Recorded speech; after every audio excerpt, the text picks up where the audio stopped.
काल मम्मीकडून येताना 2 flower pot आणि 2 काचेचे ग्लास आणले होते मी आमच्यासाठी आणि ते फुटू नये म्हणून बेडशीटमध्ये व्यवस्थित गुंडाळून मग डिक्कीत ठेवले होते. पण जे नाही व्हायचं तेच झालं. शेवटी त्यातला एक ग्लास जो आहे तो फुटलाच. असो, माझ्यासोबत नेहमी असंच होतं.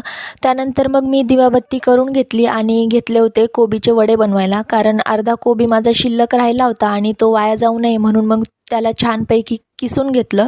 त्यात बेसन पीठ, मैदा, ओवा, जिरं टाकून, मीठ टाकून व्यवस्थित अशा प्रकारे मी त्याला वडे करून स्टीम दिली 15 ते 20 मिनटं आणि मग त्याचे छान छान कट करून व्यवस्थित ते तळून घ्यायचे.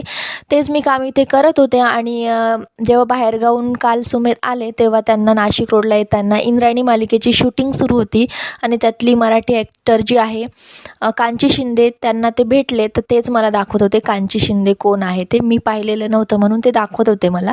त्यानंतर स्वयंपाकाची पण तयारी झाली होती, पण हे बोलले की त्यांना काही भूक नाही आहे म्हणून मग मी स्वयंपाक जे होता तो तसाच ठेवून दिला. फक्त ते कोबीचे वडे वगैरे आम्ही खाल्ले, भांडे वगैरे घासले आणि मग आईस्क्रीम खाऊन संपला कालचा